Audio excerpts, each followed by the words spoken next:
Welcome to Noble Warrior. My name is CK Lin. This is where I interview founders, entrepreneurs, thought leaders about their journey to master themselves and have greater joy, prosperity, and purpose.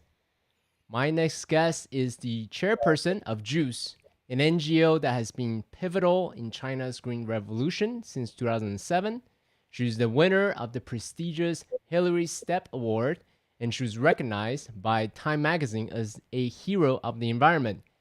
Peggy has played an instrumental role in catalyzing the nation's strides in clean energy, eco cities, and sustainable practice.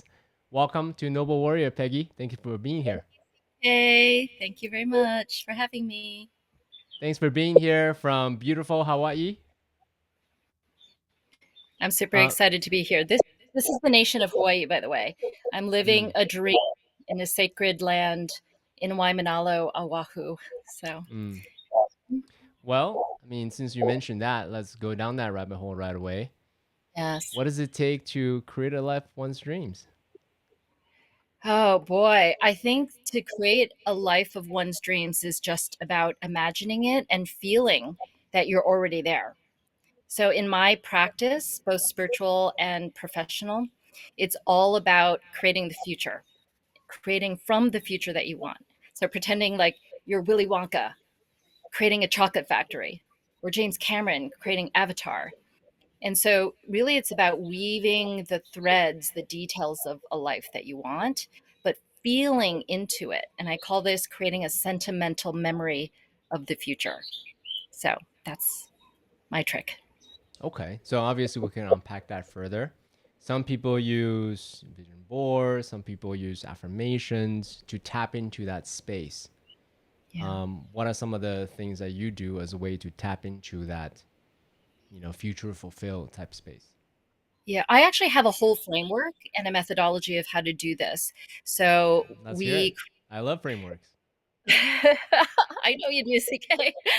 Um, so mine is called tornado leadership, and the reason is because everything in reality is a tornado. It's either creating a creative tornado or it's destroying a destructive tornado.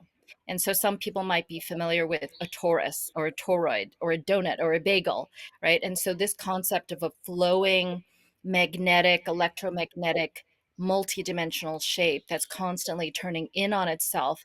And from the middle of it, it creates this tornado and goes around and then goes up into the 0 point again and around in an infinite loop. We're essentially creating realities at every moment.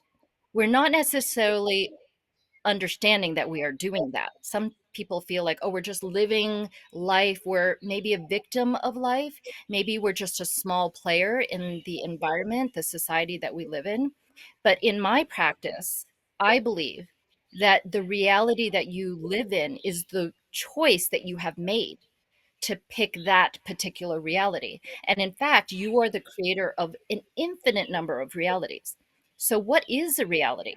Right? That is the first key to creating the future you want to live in is to understand, to be aware of what reality is. So, in my practice, a reality is simply let's call it a trillion energetic waves that add together. And each wave is like a detail that a sense might sense. So it might be the smell of the trees in the back, the birds chirping, the feral chickens doing whatever noise that they do when they're running around when I'm taking a shower outdoors in the jungle. I hear Actually, I can hear rain often, the drizzle or the downpour of rain that is touching the clouds, touching the top of the mountains here, creating the rainfall every morning on the top of our ahupua'a, is what we call it. The water flow, the whole system that surrounds the water flow. I can hear the rustling of the wind. So, all of these are energetic waves, each one of them. It's like you're weaving a quilt or a high thread count bed sheet, really fine luxury high thread count bed sheet with trillions of details. And so it's not enough in my mind to create a vision board. It's not enough in my mind to do affirmations. The trick is to create the details of living in a reality that is first person point of view, that is so compelling. It's more real almost than the reality that you are in now. And that's what happened to the protagonist, Jake, in Avatar, the movie, right? It was more real for him to be a blue, figurine than being in a medical pod. The second trick is to feel so excited about it, so filled with wonder. You're like Charlie getting that golden ticket to Charlie, the Willy Wonka's chocolate factory, right? Charlie and all the other kids were like, whoa, this is amazing. Oh my God. And they're running around like, like tasting the lollipops and slurping from the chocolate rivers and everything. That childlike curiosity, sense of wonder, is what drives you forward. It creates the momentum for forward progress. It's the momentum for change, right? It's that build up of the into a climax of a beautiful, Beethoven symphony, for example, right? So the trick for creating the future or the world or the reality that you live in is simply that. It's really storytelling, the way that the masters of movie do it, right? So, for example, Dune, I love the second, well, this current version of Dune is just beautiful music that really moves my heart, moves my emotions. And the costumes and the details, the pauses to the action, I mean, everything was threads in this high thread count reality. Like I really felt in many times, like I've also read all the books, but I really felt like I could step into that reality. So I would say my practice and the practice that I teach my kids who are now 18 and 20 is to be able to be the best storyteller that they Mm, can possibly be. mm, Because a storyteller is somebody that uses imagination and uses emotion and then creates momentum around that reality. It's not a static reality. They know how to move it, flow. It's all flow, right? They can sense it. They can sense whether or not the flow is moving or if it's broken, if there's a block. And so that's really the practice that I would like to gift the world with tornado leadership. That's one wow. of the aspects of the framework. I love that. Let me double click on a couple of points that I heard. Well, number one, I believe that our external reality is a reflection of internal reality. So the starting place is knowing what the future that you're creating with vivid details, as details as you can, that high threat count that you talked about, and also have the sensibility, the perceptivity of what it actually feels like to be in that future that you're creating now. Is that an Yes. accurate reflection of what you said so far? Yeah, it has to be first person point of view. So a lot of times people make the mistake. For example, I'm an environmentalist. I've helped write a lot of white papers, a lot of scenarios, a lot of metrics, a lot of numbers that numb. The difference is being able to feel like you are in it. So it has to be first person point of view. It's not a descriptor like we want a sustainable life. We want an equitable life. We want inclusion. All of those words are not first person point of view, nor are they very emotional. They're not very heart based. And so the trick that a lot of people miss is how do you become a movie director versus a white paper writer. Mm. I think it was Quentin Tarantino when he's how he shoots his movies is he knows his characters really really well, and then he knows the beginning and he knows the end, and he allowed the characters to co-create whatever the movie plot is gonna be to arrive from beginning to the end. So that's a little reflection as you were speaking. I So love that. I love that. So I gotta ask you a question before going to be a great storyteller, be a great movie director, and then enroll others to join your movement, and so on. I'll click on that in a moment. How do you make sure that this is not coming from a place of grasping? because grasping, as Buddhist, the Buddha teaches us, grasping is a source of suffering. So how do you hold a really strong vision, a very vivid vision, as if you are, there already, and Hmm. not, grasp so much, be so attached that like, oh my god, my life, my reality right now isn't that, and there is that gap, and there is the source of suffering. So I think the difference is understanding that we are already in the middle of an infinite number of realities. So there is a law of availability that is available to us. Basically, we already have all, people say we have all these now moments, right? They're already existing. So the trick is to understand there's potential realities and kinetic realities, right? So potential energy is like the snowball at the top of your mountain. And then once you push it, it starts rolling, you have kinetic energy. So the all that is nothing is really a lot of snowballs at the top of the mountain that you haven't yet pushed down the mountain. And then when you focus your intention, your thoughts and your feelings and your actions, then you start the snowball rolling. But once you have in your heart the understanding that you have available all of these realities because they already exist, then there is no feeling of lack. Mm, And then you're not grasping because it already exists. I can switch from one reality to another at any moment. It's just play, it's just following your excitement and your sense of wonder. And then mm, you are free. You're free to choose. And there's just abundant play. There's no grasping because there is no lack. mm. Got it. So have a deep belief that this is already happening. This concurrent parallel universes, realities, whatever you call this, is already happening, and have that faith, that belief that, if I just continue on my path, this shall be. Is that what I'm hearing? Let me, as you say, double click on that Yeah, because yeah, yeah. it's so funny. Like, because I moved to China in 2004. There's a lot of terms that I sort of missed, and then I came back, and people are using like "it's been a minute" or "double click," and I'm like, what did they mean by that? Or shade, and like my kids who are much hipper than I are teaching me what these things meant. So it's very funny. Anyway, side note. So I'm going to give a little bit of nuance.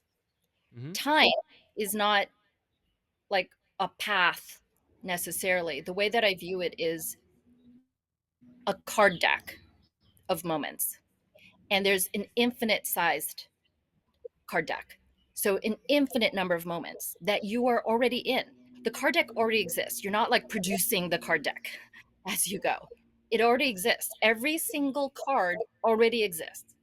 And you can change from one card to another at any moment. Now, some of these cards look a little bit more similar to another, and so it looks like one timeline, right? And some of them have probability weights based on your belief system, your self-limiting beliefs mostly, but based on your actions, the momentum of the actions that you are taking. There's higher probability that you are going to delete from this card to another card.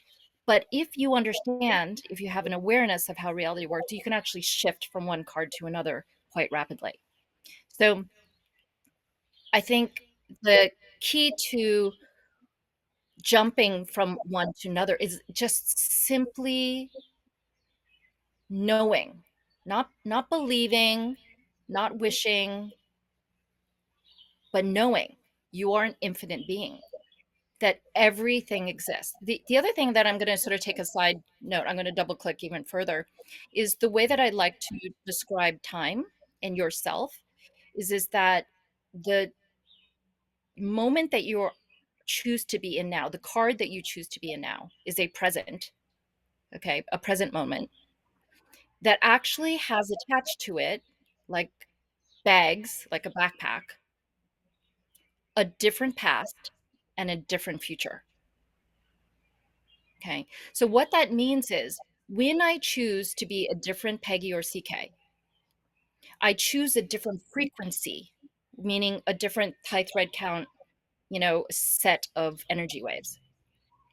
I choose a specific frequency of a sentimental memory of a now moment. That moment has a different past and a different future. This is a little bit, you need to like rewind and listen to that 3 times. But because of that, the future now Peggy that I choose might have a completely different past. I've rewritten my past, Mm. and this may be a traumatic past, right? It may be one that I don't want, or one that I just, wanted to take a different path. I had a life choice that I didn't take, and I want to go back and I want to pursue a different life path. But this is a little bit mind boggling for people when they first start to see things, at least the way that I'm describing it. Not everybody has to prescribe to this, but if they do fall into this sort of way of seeing the world, then this is probably one of the most important lessons is to understand your relationship with time, that you Mm. can write your memories and Mm. you can write time. And actually, science is proving this now, that like everything is malleable where your memories sit, right? They're constantly changing. Mm. So that was a triple click, CK. No, I love it. Keep at it. Let's go quadruple and quintuple and all that's fun stuff. Cheers So to the that. way I'm reconciling this in my mind is this, because we do talk about mindset a lot.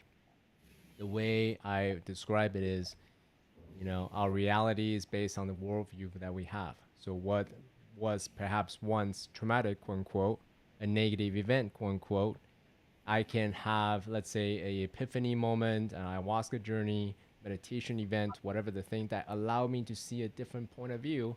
And now that traumatic event is now a gift to me.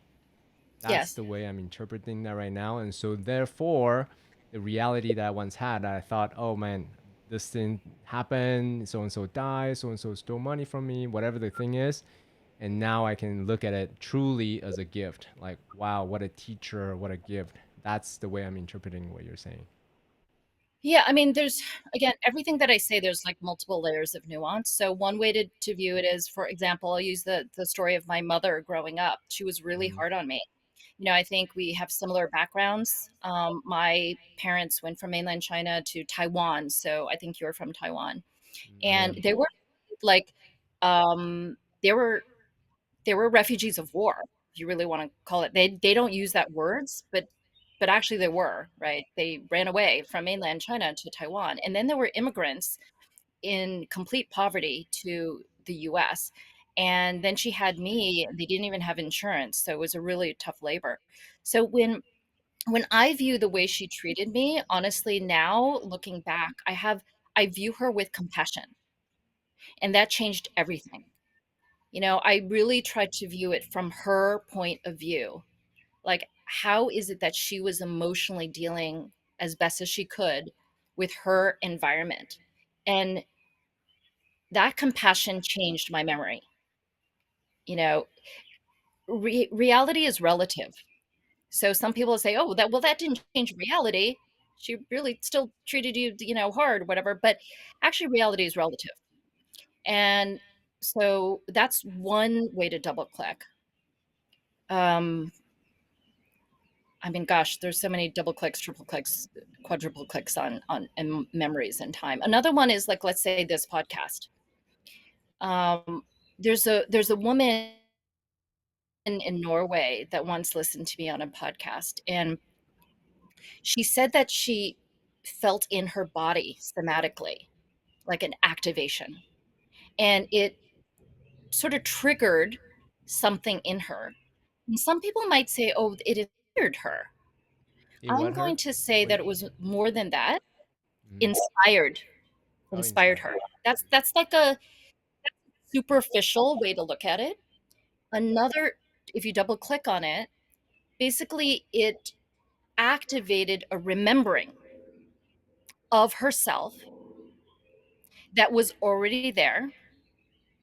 And the frequency in my voice catalyzed it. It opened that like a key. It's like a portal that she went through to view herself, a remembering, right?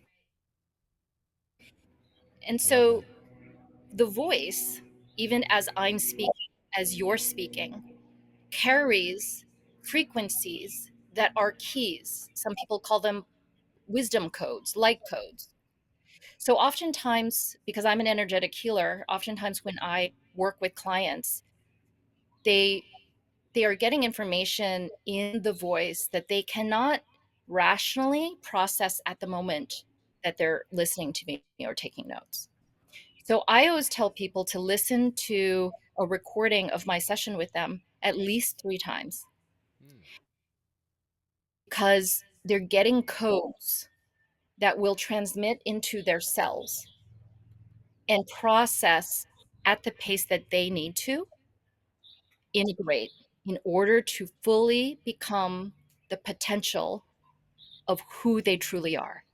That is mm, remembering who you are. mm. I love that. Oprah has a really interesting take on the similar thing as one of those viral clips. She mentioned, I forgot who it was, when you get the aha moment, often it's not the content. It's not something that you get like, oh, aha. It's more of a, oh, it makes so much sense. It unlocks certain things like, oh, it's a remembrance of the truth that we deeply felt inside of us. So I really appreciate the way you said it. Yeah. I would say, like, if we were to double click, what is it, quadruple now? Okay, let's quadruple click. Let's keep going. Yeah, sure. So if you think of yourself as coming into this earth with a soul contract, and you've actually pre-programmed yourself with a lesson that you want to learn, and then in this experience, this particular story, you have free will to make certain choices. You yourself, your higher self, are leaving a bunch of what do you call them, Easter eggs in your Mm-hmm. program, right? And there's signals or Mm-hmm. serendipity or Mm-hmm. angel numbers or whatever, right? And you may choose to listen to that signal and act on it, or be completely oblivious to it because you were so in your mind. You weren't in your senses, your being, your cells, your antennae in your cells is not fully activated. And so I forget what I was listening to, A Stroke of Insight. My friend told me about a book called A Stroke of Insight that said our cells can receive trillions of energetic frequencies per second. And so, really, what you're to really fully appreciate the signals that your higher self, the Easter eggs that your higher self have left for you as little, signposts along your journey, you have to use your cells to really feel the trillions of information pathways that are being sent to your cells per second, the energetic frequencies that are being sent, because your cells, your DNA, are antennae. And so the practice that I am in is simply to raise up my antennae, to activate them, and to pay attention to what the antennae receives, and then to process it. Where I think the world's right now, where a lot of people say we're as polarized as they ever could remember, is because we're not really listening to the nuance of what our antennae are receiving. Instead, we try to bucket with our mind everything into good or bad, when in actuality, there is no right or wrong, good or bad. There's only energy that is aligned with you or misaligned with you. Everything has a right to exist and must exist for all that is and nothing to be all that is. So everything, we should be grateful for its existence, but it may not be aligned to us. So Yeah, that's nuance. That's discernment. I appreciate that. Let me quote Shakespeare a little bit. So he said, "There's nothing intrinsically good or bad. Only thinking makes it so." Translating to your language, only your internal antenna's alignment, whether or not it's aligning to you or not. That's I kind thought you of were going to how. read me a sonnet. A what? I thought you were going to read me a sonnet. I don't know the whole thing. I just know quotes here and there. That's all. Just what comes to mind. That's it. Yeah.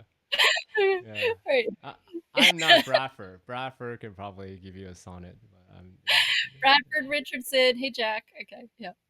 All right. so okay, so let me ask you a question. Let's say I love what you're saying, and right now my sensitivity, my perceptivity is still quite limited, right? And I am practicing discernment, perceptivity, sensitivity so that I can go deeper and really fine tune the nuance of, oh, what's going on with my body? It doesn't quite feel right. Let me sit with it for a bit and then have finer and finer discernment and higher fidelity, right? Are That's there the word. things that you practice as a way to enhance the fidelity, the resolution, the refinement, whatever word you use to heighten this discernment that you talked about? Yeah. Well, you know that I have practiced since 1989 a particular Qigong lineage called South Shaolin Inner Energy, One Finger Zen Qigong practice. And South Shaolin Temple, well, Shaolin Temple generally, all of the martial arts came from the Shaolin Temple. This particular lineage was actually practiced in secret. So even other Shaolin Temple monks weren't necessarily allowed to practice this. And it's not the chi that is used for fighting or like, deep offense, right? I use it for healing, or this is how I was taught, and this is what I focus on. And a very simple exercise that I take people through, and I've taught kids as young as 8 years old, kids as young as two can feel it, on up. So this force, like Star Wars Jedi Force, is literally, it was inspired by this particular lineage, I believe. You can feel it. Anybody can feel it. So you can just start by doing this, like as if you're holding an orb, right? I'm trying to get this in the middle of your screen here, right? And I do it where I let people feel somebody else's energy as well. So somebody can, I'm trying to move my hand here. Somebody can put their hand on top and somebody can put their hand on bottom. Now, posture is very important. So, ideally, I'm there and I nudge every single bit of your posture because then you can feel it more. But every single person that is able to do this workshop with me, usually I lead a 2 hour workshop, but honestly, it doesn't, some people feel it instantaneously. Every single person can develop the feeling if they just literally just do this. So we are an electromagnetic etheric field. Let's just call it electromagnetic field. So what does electricity feel like? It feels like static, right? So some people's hair will stand up if you had hair on your arm or the back of your neck, right? Some people will feel tingling. Some people will feel pulsation on their fingertips. It's magnetic. So people will feel this like push and pull. They'll feel like a movement, when you have magnetic toys and you make it move and it starts to go on its own, right? That movement. Everybody is made up of this field, right? In fact, we are of one field. All of reality, all of time, all of matter, all of thoughts, all of emotion is just one electromagnetic, and I'm going to add the word etheric field that has different spots of more magnetism or less magnetic permeability. And so what happens is your thoughts are an energy burst, an impulse. Your emotions, right, are a huge electromagnetic wave. Your actions, force, right, is another wave. And so what happens is you then create these, like, let's call them tornadoes or whirlpools, whatever, that suck in all things that are aligned with that particular movement, the angular momentum of that tornado. So it's like, if you look at a tornado spinning on the horizon, if you go next to it, if you are completely misaligned, you will be fearful of it. So you will run away in the opposite direction and go into the basement. If you are curious about it, you might go towards it. But if you're not perfectly aligned with it, you will spin off if you get too close to it. You'll just be thrown off, right? But if you are aligned with it, then you go in, and not only do you go in, but you and every other cow and house and wicked witch on a bike and whatever, Superman's dad, etc., dogs, they all go at the same speed and the same momentum as the momentum builds, angular momentum. This is very similar to bikes drafting, Hmm. right? With actually the fifth bike in a line actually works the least hard, but all of you together are going faster. And so this compound effect is actually what we're here meant to be here to learn together in this, earth playground experiment that we're in. So a lot of the sensitivity that you can start to feel then can be applied to elevating collaboration in groups. And this Mm. is the key to why I've been successful in helping China go green as fast as I have.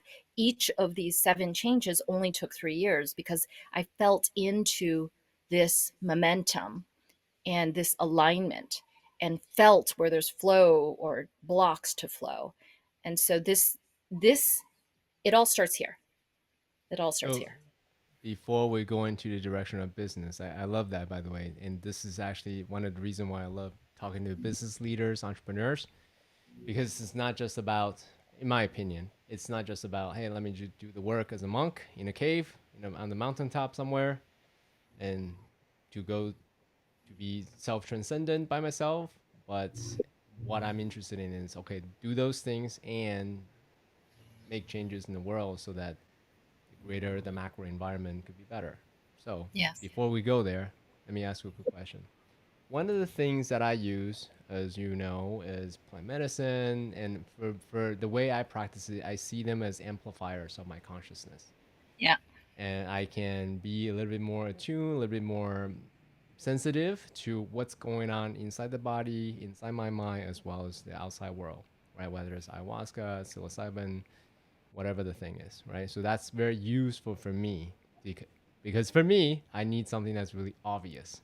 That's why I like ayahuasca. It's very obvious versus the subtleties of like, did you feel that? Maybe, maybe not. So, is there any tools that you can share that to help people who don't have the sensitivity that perhaps you have to so that they can, up their sensitivity a little bit and use that as a I don't say crutch, but as a steps to enhance their sensitivity along the way. I'm going to first say that it is a myth that some people are sensitive and some people aren't. I do believe that a third of the population are highly sensitive, like me. Okay. But everybody is made out of this energy and therefore they are sensitive to it. But we have, at least since 4 years old, been trained to be in our mind, to be robots. Our whole education system is a factory education system, right? And to will our way through pain versus feeling into it or learning how to transmute it and to use it to sort of like slingshot off of. And so, first, I'm going to say everybody can learn how to be sensitive. Again, that is the key. Again, if you want, right? Then I will say that my practice further, what happens is once you start to do certain stances, um, generally speaking, depending on how sensitive you are and how diligent you are in doing this practice, I can give you one pose that you do for 15 minutes, building up to an hour. Most people before 6 months mark will start to build up this energy in your battery, like you're rejuvenating your energy. You are more, you're revitalized. It's like drinking coffee without the buzz, the bad buzz. And then what happens is you get an overflow of this, and your body wants to move. And if you don't resist that movement by trying to stand still in this one stance, your body will naturally start to move. autonomous movement. And that's how you get like snake movement, crane movement, dragon movement, etc. I happen to do a lot of snake movement. My friend Angela, my chi sister, does monkey style. Right? But so what happens is entropy. I think everybody learns in physics, right? That entropy is like change is the only constant, right? Everything is in entropy expansion because everything is constantly being created. We're telling new stories so that we can learn about ourselves through these stories. So the trick is not to resist the change, not to resist the movement. And then what happens is your body actually moves. So some people, when I heal them, even through Zoom, will start to shake, right? I can't remember if you moved. Were you moving when we did it? Or I remember something about your teeth. Yep. But like remember that there was this one guy there at that party, like he was just like he was just moving all over the place, right? So some people will um release energy through burping, coughing, farting, crying, yawning, right? Some people will be like this, some people like, jerk or whatever because they're not used to the movement necessarily. But then it becomes smoother and smoother and smoother. And then you start to like it's very tangible is what I'm trying to say to answer your question. Like I have hundreds of videos by now of people moving even on Zoom when I heal them, send energy. And I'm just going to put up my hands right now. So if anybody wants to try putting up their hands to my hands and just experiment, you know, they will be able to feel the energy. So it's not an on off switch as much as a build up, like a defibrillator that builds up. Okay. But so your question about for people who don't feel it tangibly, the truth is that like everybody can feel it tangibly. Yeah, so I mean, a lot of people talk about meditation. There's a gazillion meditations. One thing that you might want to do is feel into your heartbeat. So be really quiet. And I can feel into my heartbeat. Sorry, I'm going into automatic movements. So then what you do is you feel into the space between the heartbeats. Mm. Because a lot of people are into the visuals, right? I think it's like what 83% of our senses are overwhelmed by our visuals. So sometimes it helps to close your eyes when you do this, Mm. just to Mm. remove that. But because we're so used to dopamine hits, we're used to the beat, but not the space between. Mhm. So I would say start there.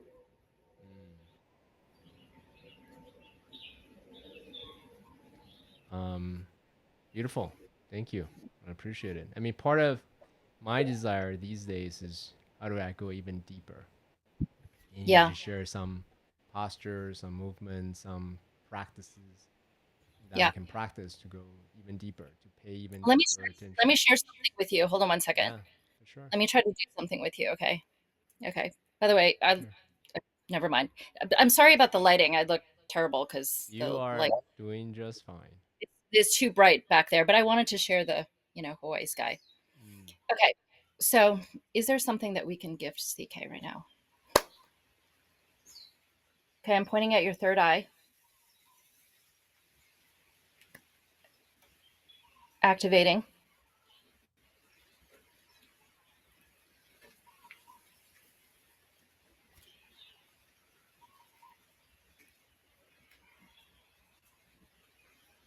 Sending energy to you.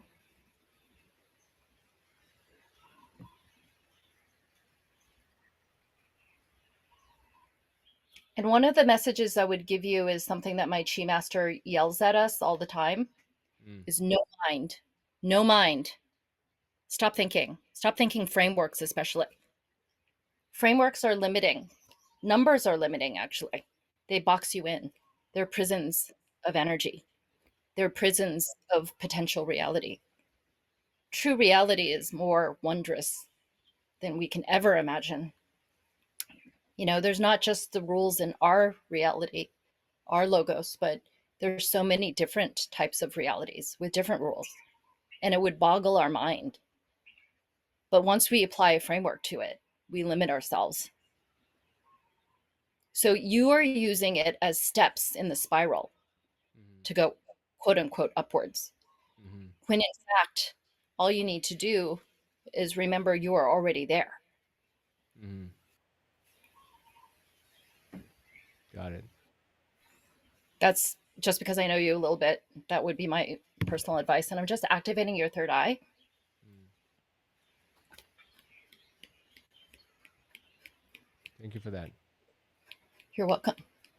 The difference between striving, seeking, to knowing, to creating.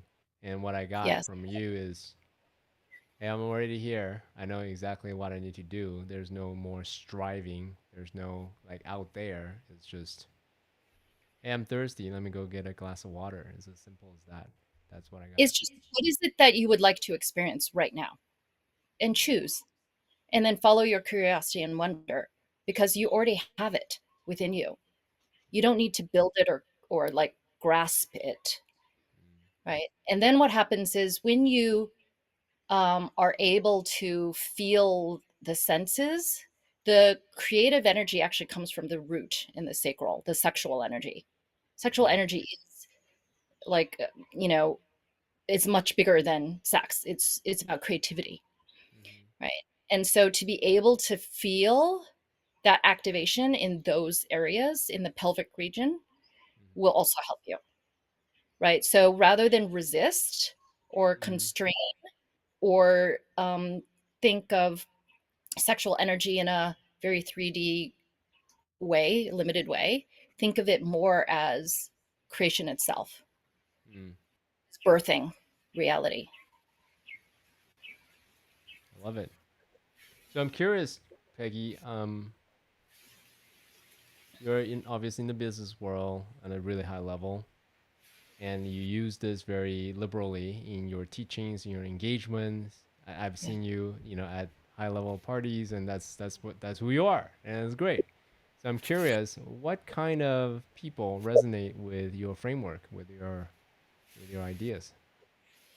Well, what I always try to do is let people feel the chi first.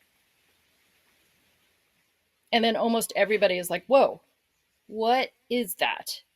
I've never felt that before. I cannot explain it with my mind. I've never been told it exists. So with little kids, I'm like, hey, do you want to learn how to be a Jedi? Like I use different language, right? But at the Rockefeller Center, Bellagio, we were at a 30 very high level women conference. And one of the things that we ran into is we were not able to collaborate. Everybody had their own opinion from their years of experience and success. And the energies were not aligned. And so they actually asked me the second day to come in and do a chi circle.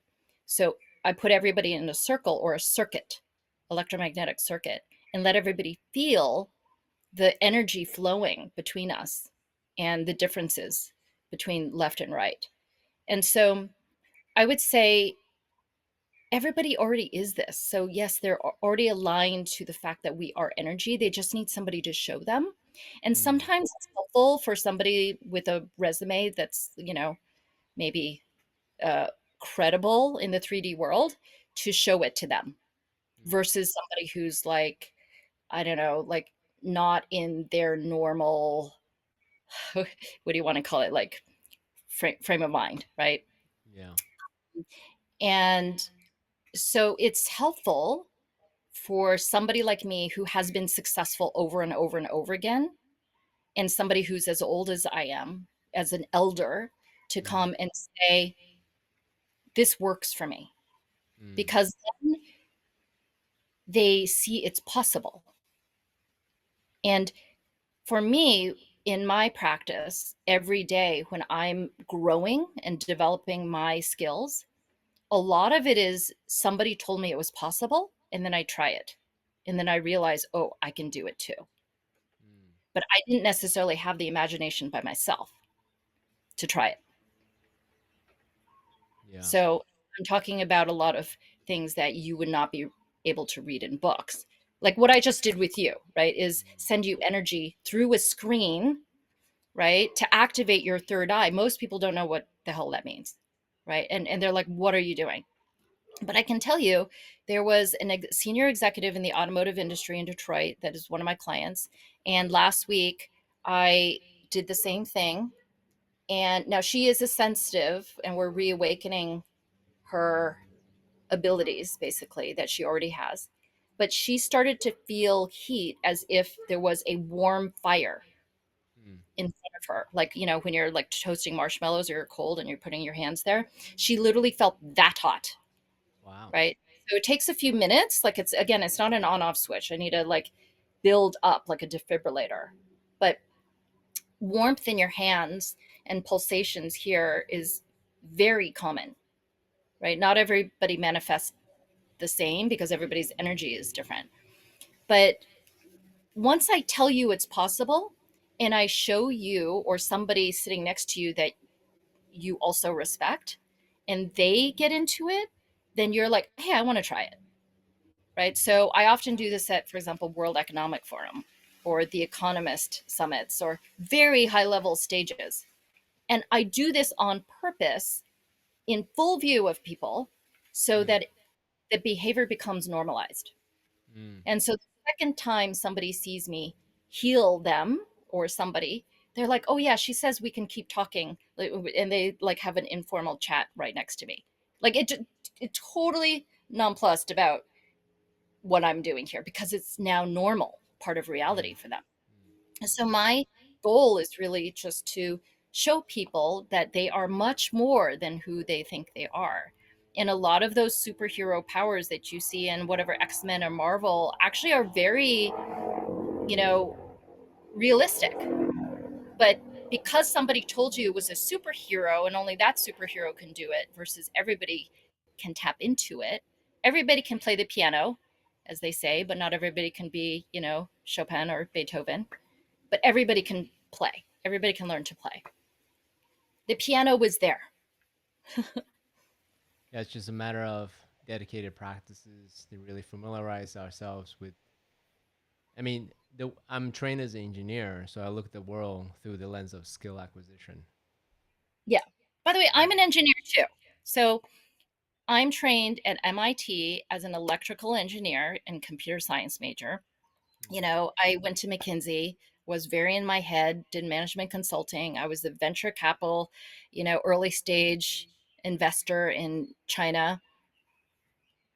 I totally understand where you're coming from, right? And we had this talk before, I think. Like Mm.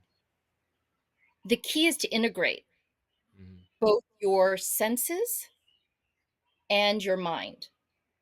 But when your mind is too strong, then it becomes a prison for Mm. the senses. Okay, so And let's talk. Let's actually go down that rabbit hole for a bit. double click, CK. Yeah, exactly. Yeah, I'm letting you use that term, as many times as you want. Awesome. Uh, It's fun. yeah, you love it. Great. So somebody who's really in their mind and they hear this, they Yeah. want to open their mind, they want to open their senses, and you share some of the practices, some basic, the first step, the next step to do. Are there other ways, or are there other readings, schools of thoughts, retreats, practices that they can, you know, sort of look at the roadmap Yeah. as I they mean, so practice the basic steps that you just share? yeah, I mean, there's so many resources out there. It really depends on where you are at stage of remembering yourself, Mm. right?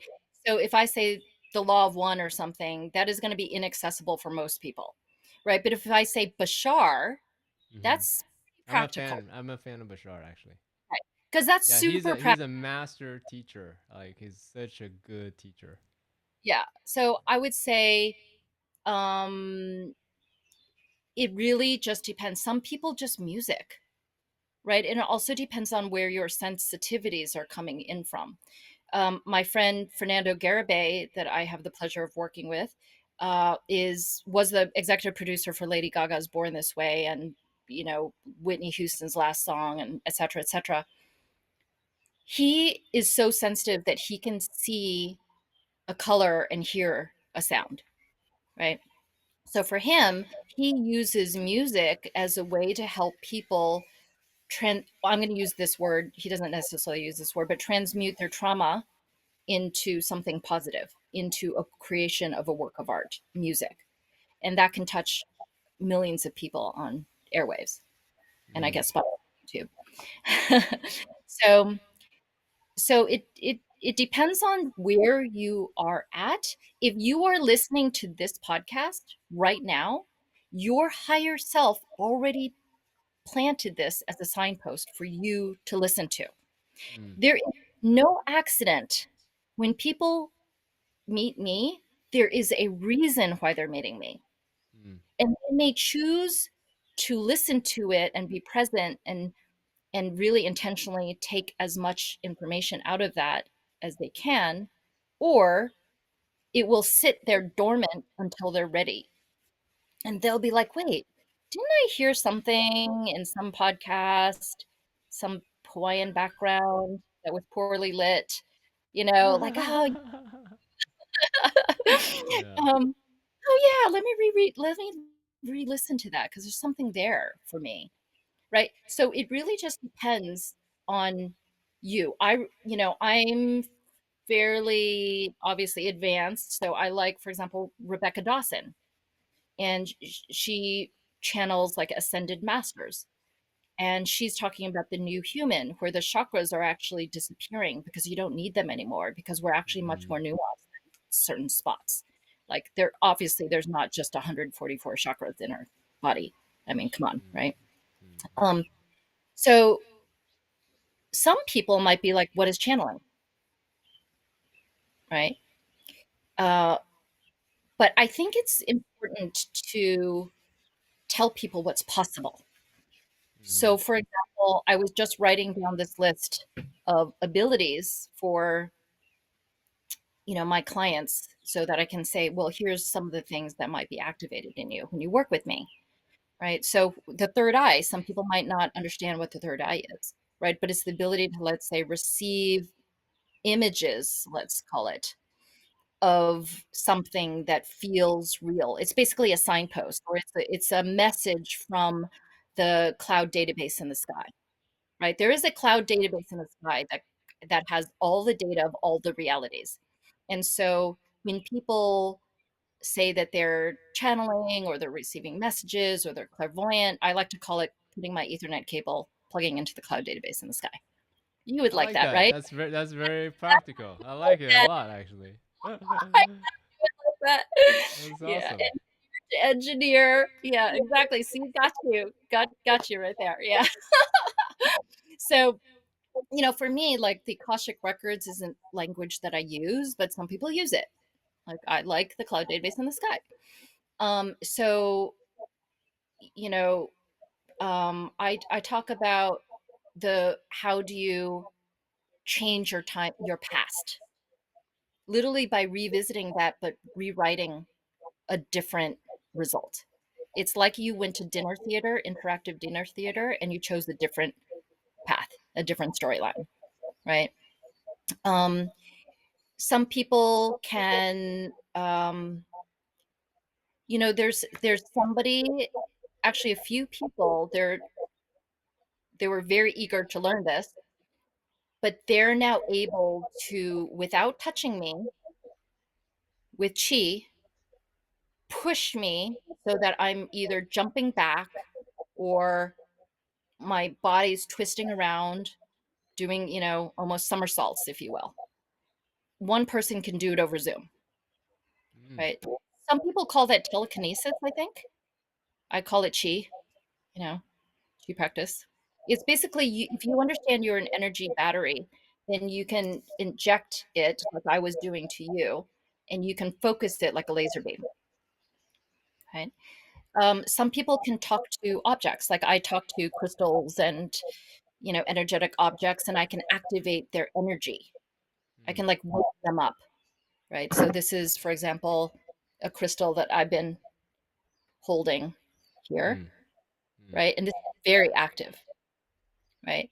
And so there's all this information in this crystal, and a lot of people are like, what the heck am I talking about? But there's a lot of information embedded in this crystal. But the key is, how do you connect to it?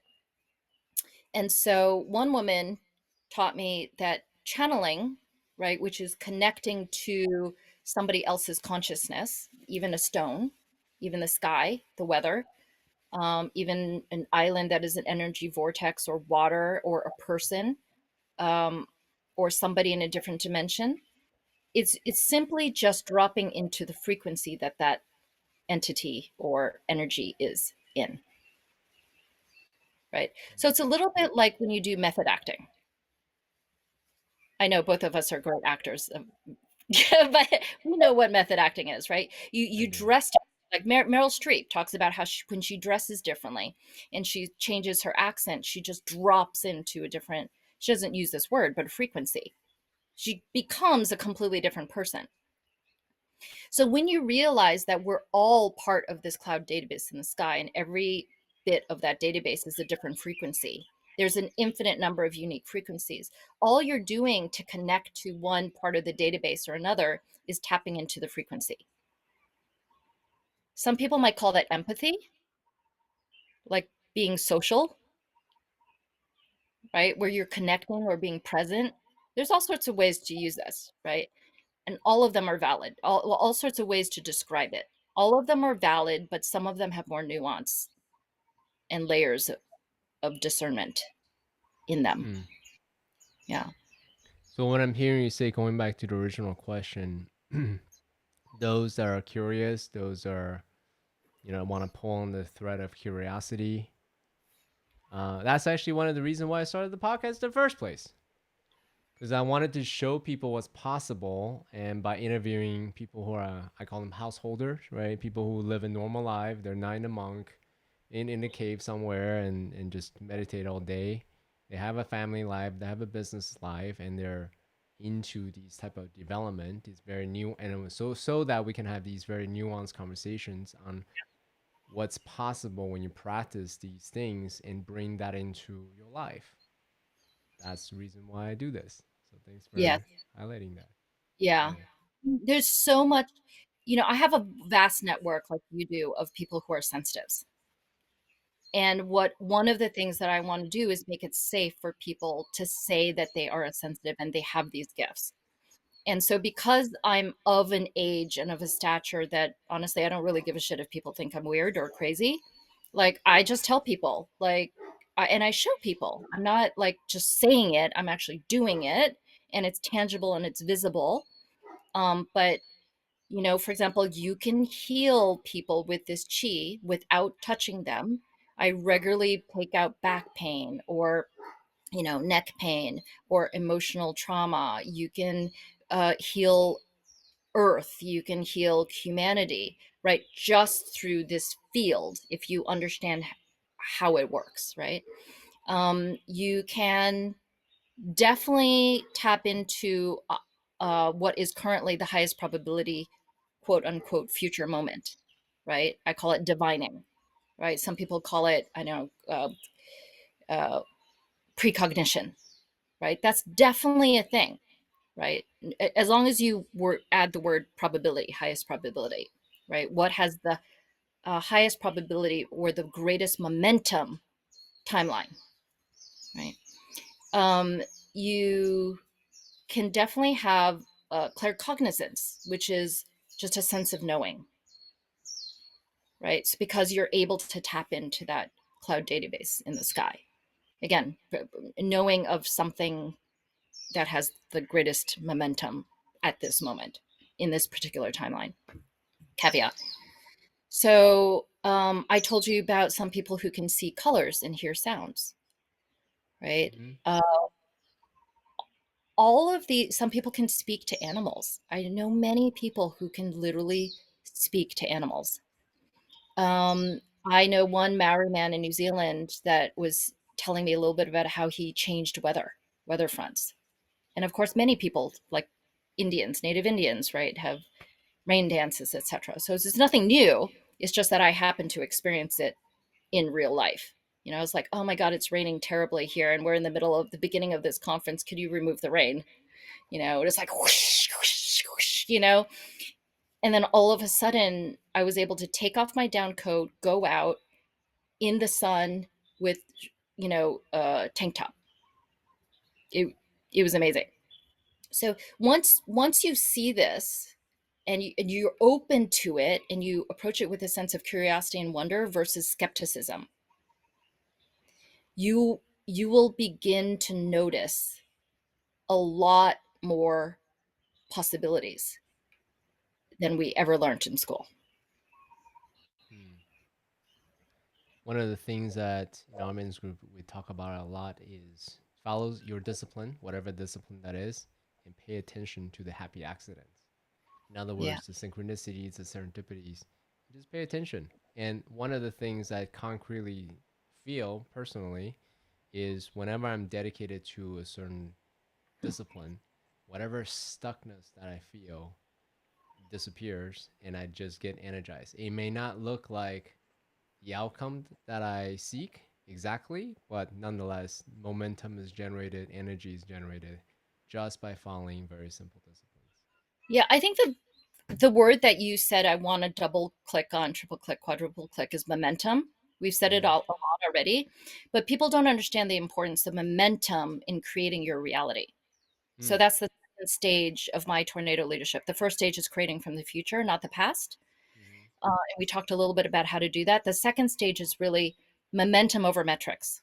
mm, So a lot of people take a snapshot of, let's say, how China is doing on, or the greening of China, right? And they do a lot of statistics, but they missed understanding the trajectory that China is on, in the momentum that it has built, how fast it has gone green, at what scale it has gone green. They missed that.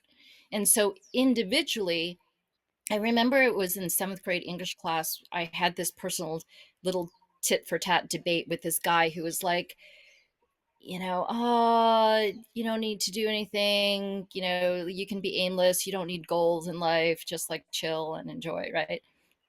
And I'm here like a Chinese kid, and I'm like, what is he saying? I know this to not be true, right? Like, intention. If you have envisioned a storyline for you, the future for you, then you can move towards it. You're creating. We are meant to be creators. We are creators with a capital C. We are the creator with a capital C. That is our whole job.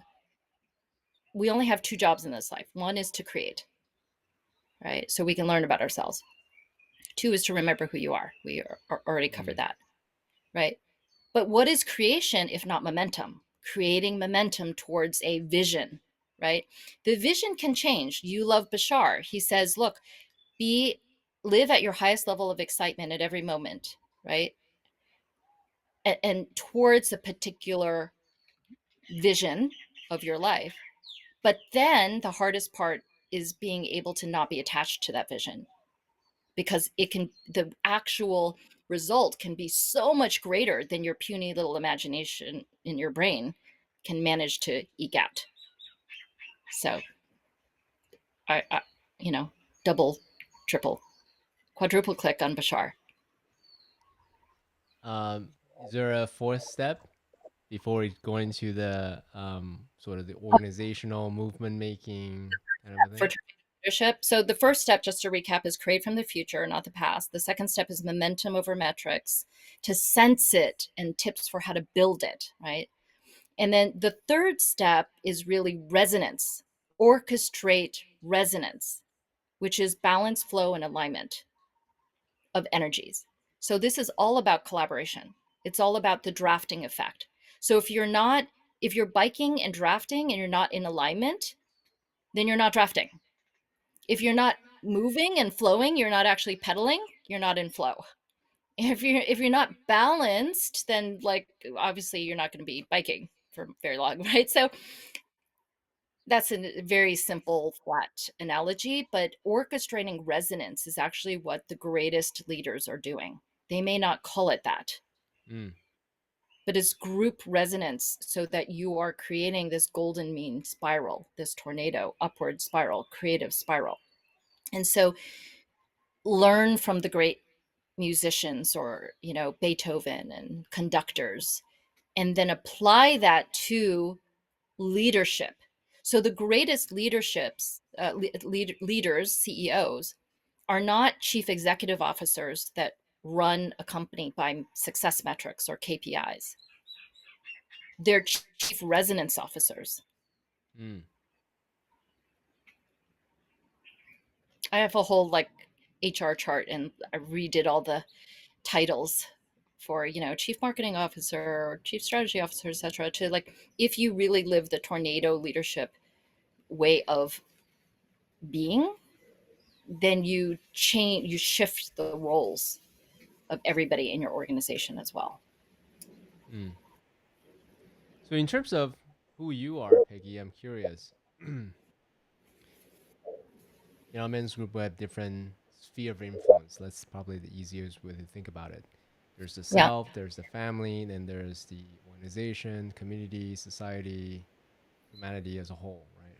That's, for you, as giving all your gifts, giving all the capabilities you cultivated over the years, as a business person, as a healer, how malleable do you hold these identities? And then how do you, because you can do all kinds of things at all kinds of levels, individually, organization, society as a whole. How do you navigate the creativity, the intuition, that's pulling you in a lot of different directions? You know what I mean? Yeah, I mean, I have a lot of tornadoes that I launch all over the world, so I have a Mm, lot of projects going on at all times. mm, What I find is that when I was younger, I would be completely mind. I would be very, very strong in my mind. I mm, was like trained as a samurai to be a CEO, and I was a CEO at 27 by my dad.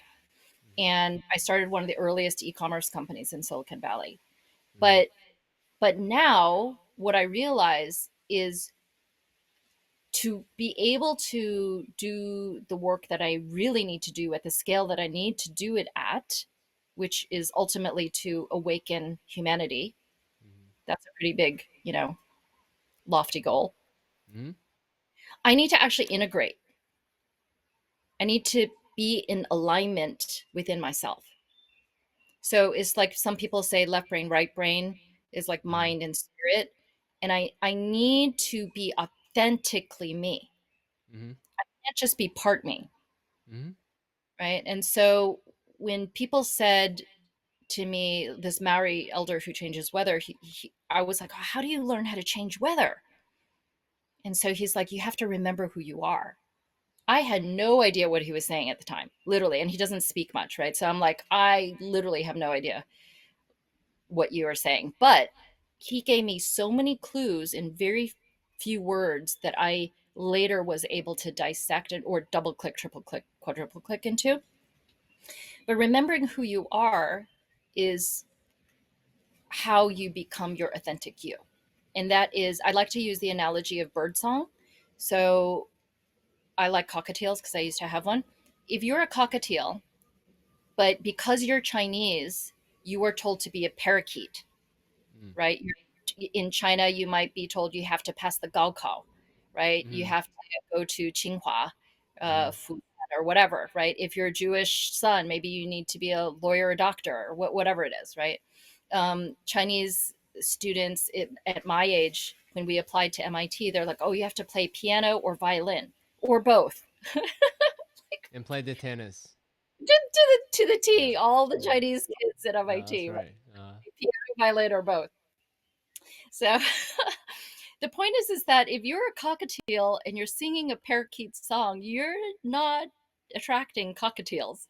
And then there's this whole friction because you got a lot of parakeets who want to mate with you, and this is like not comfortable. It's the equivalent of sexual violence or sexual assault, right? And on your body, that's friction, that's resistance and friction. And so the key to doing more in your life, I find, is to be more authentically a cockatiel or whatever bird song you are, and only sing that bird song. And the more you do that, no matter what pressure you're having from society, to like maybe you're a male, single male in China and you're told you need an apartment and a car in order to get married or whatever, right? There's like all these tropes. But instead, you need to like double click, triple click, quadruple click on who you are, the nuance of who you are, because everybody has an energetic fingerprint that is completely unique to them. There's only one CK in the entire universe, entire reality, entire multiple realities of all that is and nothing. There's only one CK. We have an energetic fingerprint. So feel into what that fingerprint is. And it's much more nuanced than Taiwanese guy that needs to be successful, whatever, earn lots of money and drive a fast car in LA, Yeah. right? There's a lot more. And hence why I'm doing the podcast, right? To normalize these type of conversations so we can go beyond the matrix, so to speak, right? The presuppositions of what we should be versus what we could be or what we really want to be. You know, Yeah, who we really are. yeah. And I'm Mm, I'm constantly being asked or told to maybe not be my true self mm, my whole life. And for example, my starting with my mom, she was like, "Why don't you dress more like a girl? See those girls over there?" Like, because I was a tomboy. And I'm very masculine, honestly. Like I have a very strong masculine inside me. And so I didn't want to dress like a girly girl. Um, and then even now, I have people who are trying to protect me and advising me not to come out fully with my gifts. And there's a lot of sensitives who are in fear of being assaulted energetically because they are who they are. But I'm going to choose, I am choosing to believe in my own power, to create my own reality. And that is one where I can be who I am, and that I do not have to live in this fear, that I do not have to veil myself. And so this is one of the reasons why I'm very openly showing what might seem really crazy, like super crazy if you're not at all exposed to this type of stuff. I mean, you are, right? Honestly, nobody who's watching your podcast would not be open to this type of stuff, right? Let's just be honest, right? This is why, like, they would not find me here unless they were seeking. And so, therefore, they are ready. And therefore, they should listen to this podcast 3 times to get as much download of wisdom codes as possible from my voice, but also from the words that I'm speaking. So I have a question for you about that because remember who you are. There's a knowingness, but I also hear you say releasing the internal friction and the resistance, as well as you didn't say this word, but what I'm hearing is also um, to transcend, perhaps maybe that's the word of the outsider point of view that's always trying to change who you are. So can you share with us a little bit of what that looks like for you? Well, let me try to simplify it to Hmm. say, ask yourself whether or not every single person that you meet, or a place that you're at, or a food that you eat, or a car that you drive, or a color that you wear, ask if it is energetically aligned with your higher self. Mm, If a person that you're about to hire, are they energetically aligned with the higher self of the company? Right? If the burger that I'm about to eat, is this really energetically aligned with my higher self? Sometimes it is, maybe if it's organically, grass fed beef cooked with love mm. and you eat it once in a while earlier in the day. um, so it's interesting now that I have the skill to ask that question. I'm asking it for everything. Mm, And it is so interesting. What direction do I face?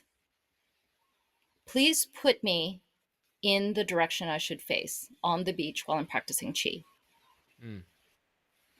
When I work with these stones, I Mm. ask, because they're, if you think of themselves as beings, then they are sovereign beings and they Mm. should be free. Right Mm. now the crystal stores and trade shows are a little bit like slave trade. So I try Mm. to encourage them to say, look, you are sovereign, you are free. Tell me where you want to be. Tell Mm. me where you want to be placed. And it will move my body and put it into a particular position in my room. And now that I'm listening to the signals, I try to do that of everything. I'm not great at it. I don't do it 100%. But for example, the other day, a little tiny bird feather dropped on the floor in front of my sink. I live sort of half outside, off grid. Mm. And you can see my entire like backyard is netted to prevent the gnats from killing me at night, right? And so I'm like, how did a bird feather come inside this netted area right where I usually stand in front of my sink? And so I asked myself, is this a signal for me? And then I asked a series of questions. So, like, what does this signal mean for me? And then I asked, where do you want to be? And it put Mm. itself on my altar, one of my altars, right? So this can, the simple answer to your question is start to ask every single thing that you do, everything that you surround yourself with, to the micro to the macro, what continent you live Mm. in, right? If the couch that you're sitting on is the right furniture, is it placed in the right place? Is the mirror placed in the right place? Is this aligned with my highest self?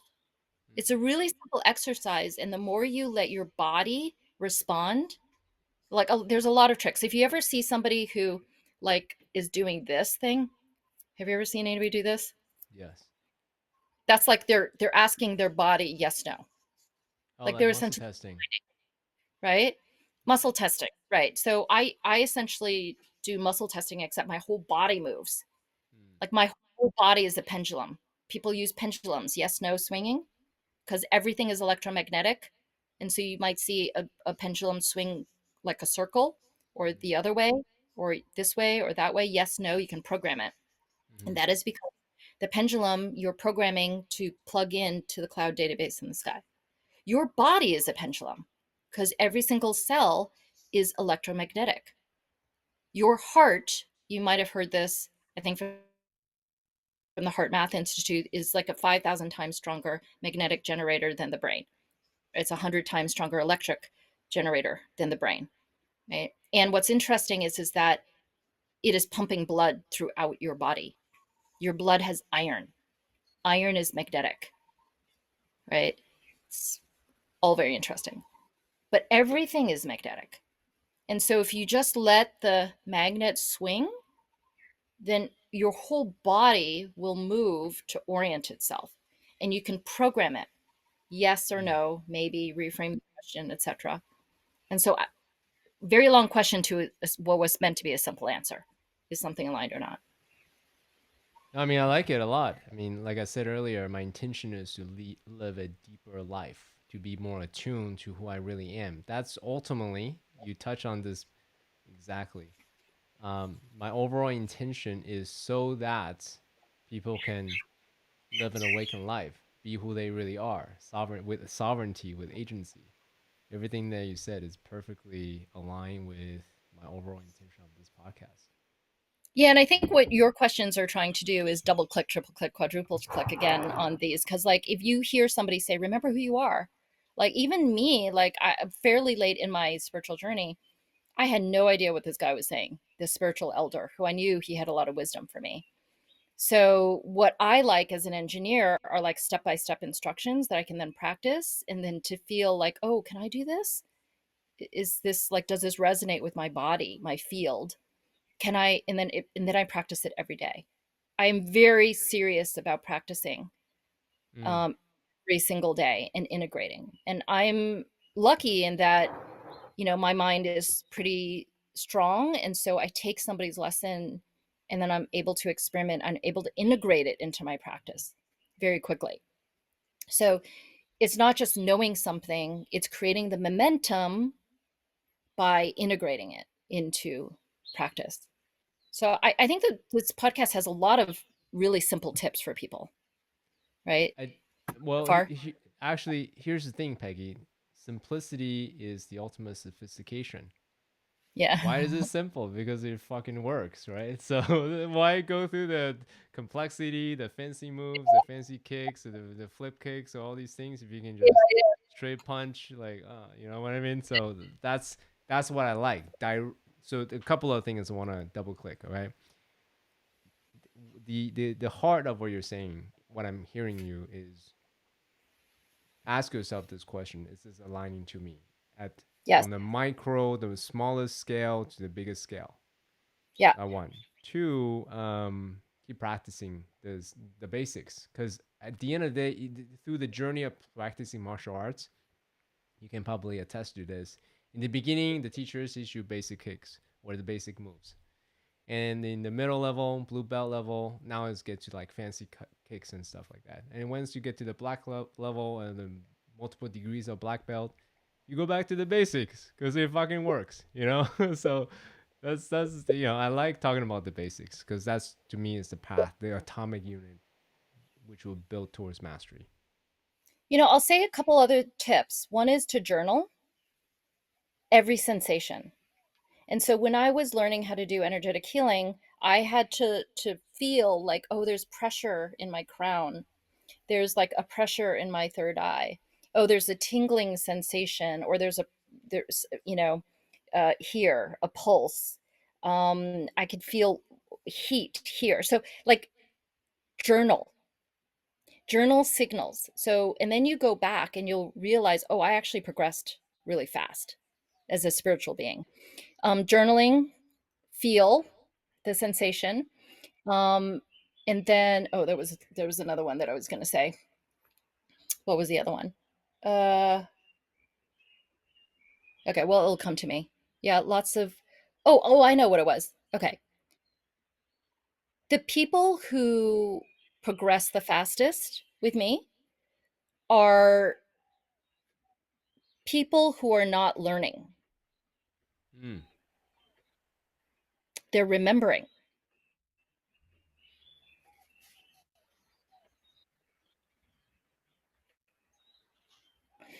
This feels right to me. I feel like I've done this before. This comes naturally to me. This is right. I know it is.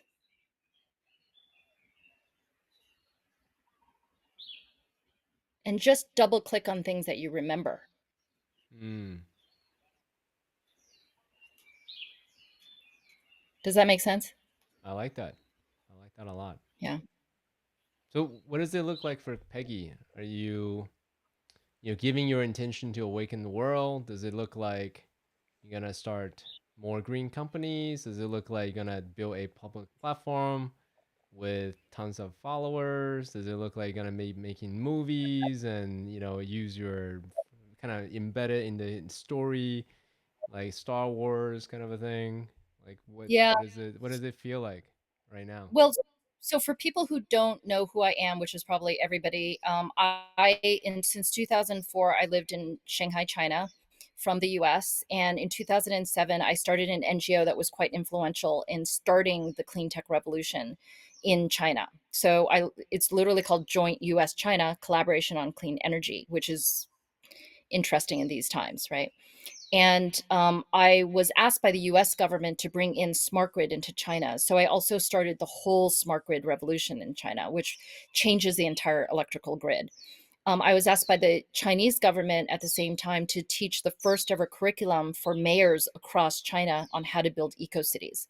So over time, I taught 1,000 mayors and central government officials. I brought in the top best practices from around the world to create a really interesting curriculum, which now online reaches hundreds of thousands and over time, probably millions of government officials.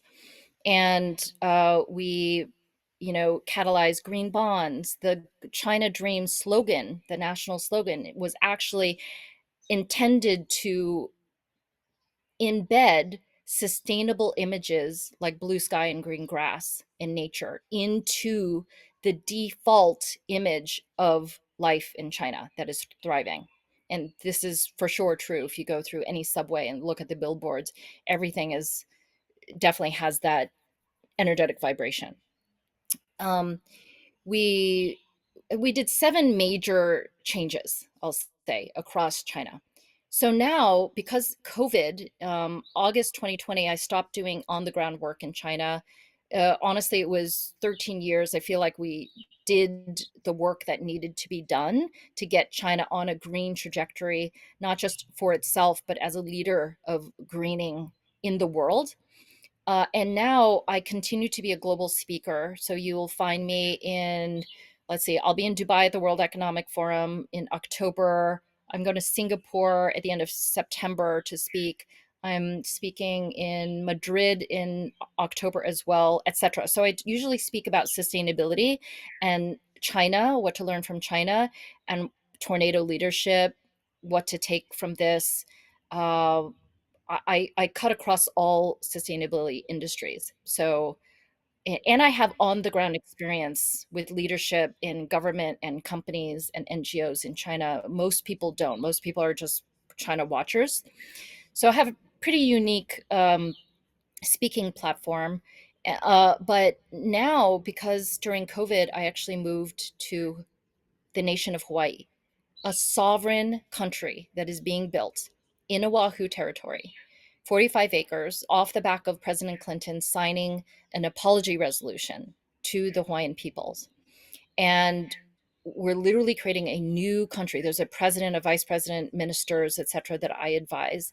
And what I have learned is that the ancient Hawaiian system of ahu pua'a, which is communally stored water flows, watersheds, is probably the single biggest key to survivability for all of humanity, Mm. is to create conscious communities that communally stored watersheds. And so I'm learning, but I'm also now working to create what we're tentatively calling an international center for island resilience. And Mm. this is on the back of helping create a disaster response um, with um, a very large company, which is not to be named, but their disaster response unit in the nation of Hawaii for the Maui wildfires. So Mm. Lahaina burnt down. It's a very sacred place. And my team went in on the ground the next day and helped set up the emergency response center in the Lahaina Civic Center, the Joint Command Center that President Biden visited, pulled remains off the, wildfire coal, set up, created drone maps of culturally important areas that need to be restored or preserved or whatever, starting to map the watersheds in that area, and helped with food delivery, Starlink setup, etc. So a lot of comms and tech.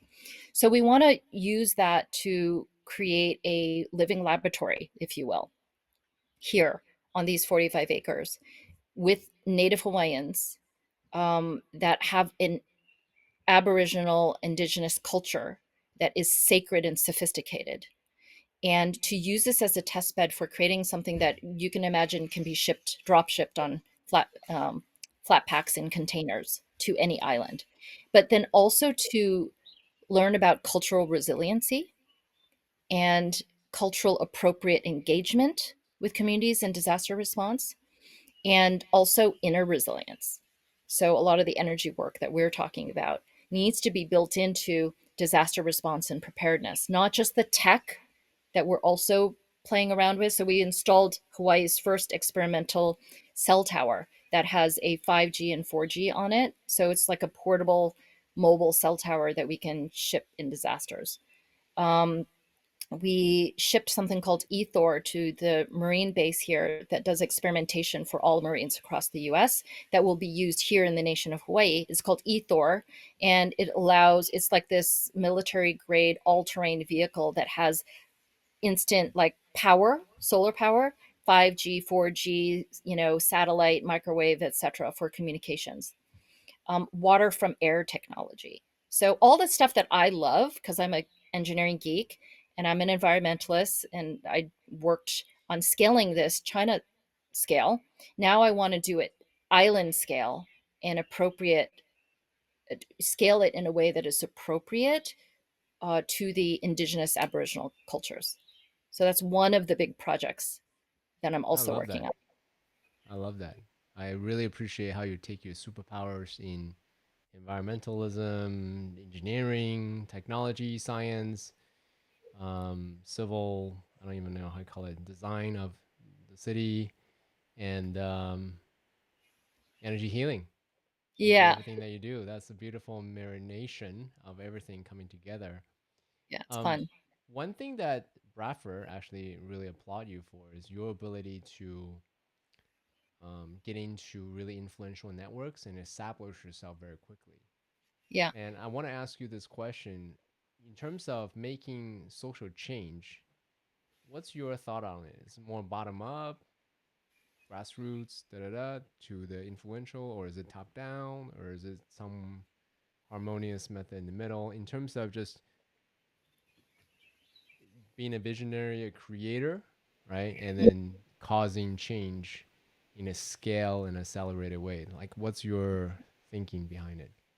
So it depends on the society. So when I was working in China, everything has to do with the government.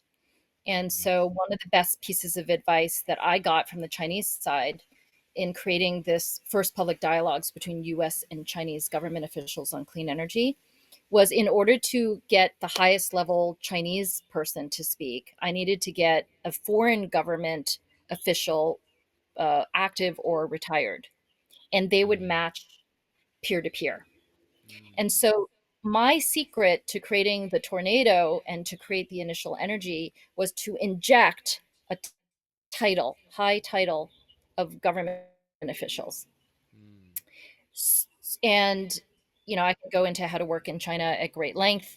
That's a different podcast, different topic. Right. But now, in, for example, Hawaii, or as they call it, Hawaii, Hawaii. or Yes. yeah, many, I would say, like in the US, it's actually, I would say, homesteads, conscious communities Mm, that are capitalized in a way that celebrates what abundance really means versus an imprisonment of capitalism. So usually there has to be can a you double conscious, click on that? I'm not. Yeah, there's a lot of yeah, words. Say that again a one lot. more time. So one is like having a conscious community at the center, the energetic frequency or the fingerprint of that community is established by a couple Mm, that may or may not be a romantic couple, but they are balanced in divine feminine, divine masculine. mm-hmm, Because when I said earlier, sexual energy is creative energy, it's because, if you get into birth, right, you need male and female sperm and egg, right? But it's also energetic, divine feminine, divine masculine, yin, yang, Shiva, Shakti, etc. mm-hmm, So one is understanding that a community is not a piece of land. It's an energetic frequency. And that couple needs to be future oriented. mm-hmm, That couple needs to be able to imagine the Willy Wonka chocolate factory that they want to create. Here, it's the president, Uncle Bumpy, we call him, has been in this fight essentially for 30 years to reestablish sovereignty mm-hmm, and dignity and culture of and wisdom of the Hawaiian peoples. He's like the Nelson Mandela of Hawaii. wow. So, so one is you have to you're starting to see, if you really pay attention, a lot of couples buying up land, large pieces of land, and they want to like create a farm, they want to create a homestead, they want to create a conscious community, whatever words you want to use. John Dennis Glue has, I think, a network of, I think, at least 27, 30 eco restoration camps, they call Mm, them. Don Dennis Liu. And so whatever you call it, the point is that it's a homestead that is self-sufficient, and it's living in harmony with the natural way, the natural order, in harmony. And the people in it are aligned with the vision, the energetic frequency of the vision that this conscious couple has created. Otherwise, they shouldn't be there. Another great conscious community that I visited was Findhorn, or Find Horn, Findhorn, in the very tippy top of Scotland. Domenher is another example in Italy, right? So, but the problem with a lot of these is the lack of capital and the lack mm, of tool. So what happens is they're all reinventing the wheel, which is very frustrating for me to see. So I'm hoping that we will create essentially a nervous system and tools that we can just localize and ship to different communities ultimately mm. to make them more resilient, adapt, to be able to respond better to changes. And that includes technology, but it also includes culture preservation, and allowing them to thrive and shine like beacons, and also inner resilience, so that when people do encounter Lahaina Maui wildfire, they're able to come back, they're able to transmute the trauma in some ways. I love that. Let me just zoom out for 1 second. I really love the approach, how you differentiated your approach to making that social impact in China versus in the nation of Hawaii. Um, in the coaching framework would be meeting people where they're at. Chinese people love status. Great. Let me give you someone of equal status and so that you can let's go. Whereas Yeah. Hawaii is a very different, right? Very, what do you call it? Homestead level. And then from there, and then co-create together that way. I really appreciate, that approach.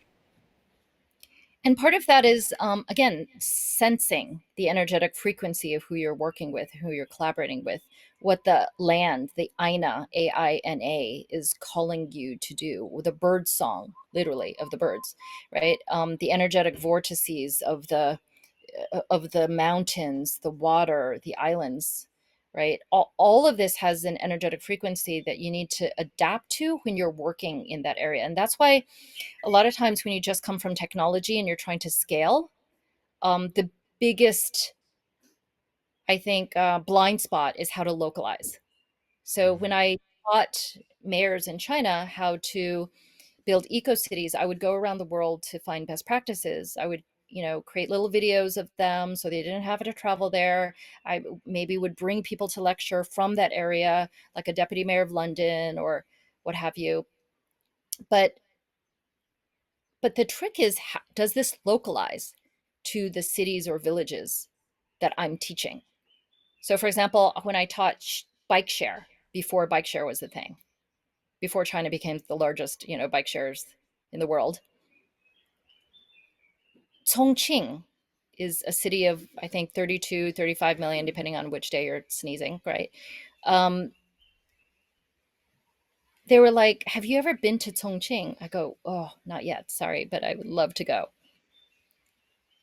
I mean, I've been to the outskirts of it, but not the city. And they said, "Well, it's very hilly, so bike share wouldn't Mm, work." mm, So, as somebody who has the best intentions of using technology to improve the lifestyles of humanity, the living standards of humanity, I have to use my senses to understand how to localize that to the land and the culture, the energy of that community. yeah. Do you anticipate, because what I'm envisioning the way you're articulating is you're not gonna do a prefab cookie cutter, here's and let's just commercialize everywhere and with all the lands. What I'm hearing is you're creating an engineering term, an operating system. Here's the best practices and here are all the different things that kind of all fit together. but let's adapt to the different localities based on the need. So that's my understanding. Did that accurate rewording of what you said? So some of it is infrastructure, some of it is like cultural, right? And Yep. so, for example, there are granite mountains and granite islands and coral islands, Mm, for example. So mm, there might be a lot of differences. mm. Some of them might be just offshore, some of them might be in the middle of the ocean, like Hawaii, so harder to get to, right? And so shipping is an issue, infrastructure. Yeah. But there's also like again, double, triple click through the different layers. Networking protocol. I used to work in ISDN modems, Mm. and there's like networking protocol. So there's layers, right, that go up to the application layer from the hardware layer. And so for localization, it's the same thing. So we have to go down or up. Now, so my follow-up question was going to be this. So I have it roughly correct, but my follow-up question was going to be this. Do you anticipate, because let's say if I'm a chief in the Yawanawa, I'm a chief of the Yawanawa tribe in the Amazon jungle, you know, naturally they might be skeptical about outsiders trying to tell them or help Oh yeah. them or support them, teach them what to do, right? So how do you anticipate people eagerly embrace, like, hey, show me all the tools you got, then I may pick and choose No, which tools no, or do you no. anticipate a lot of a long-term enrollment process to so that they trust you?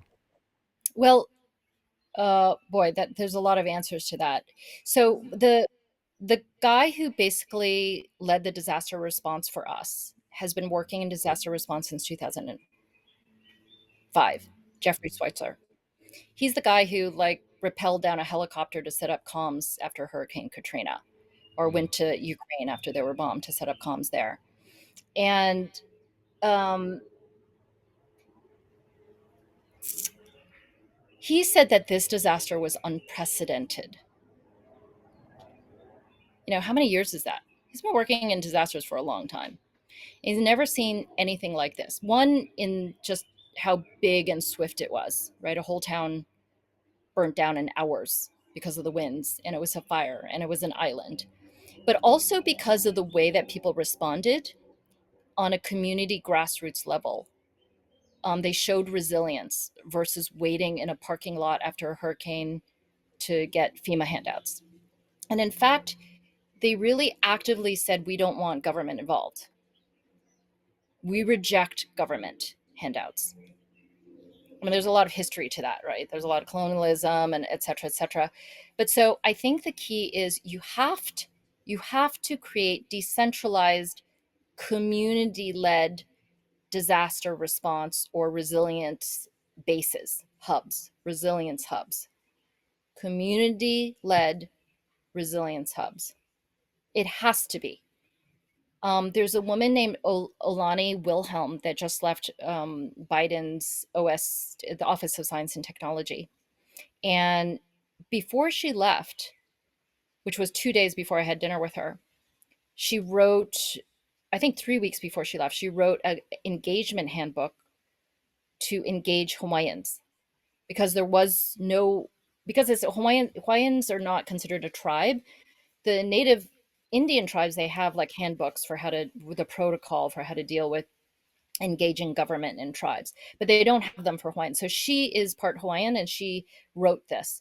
And during the Lahaina recovery or response, they started to print these out, give them away, abbreviated version, laminated, so that people can, like, especially the government, can learn how to be more sensitive. And actually, because of this, they sort of pulled back, like FEMA sort of pulled back a little bit in what you call it land with technology and say, here it is, welcome.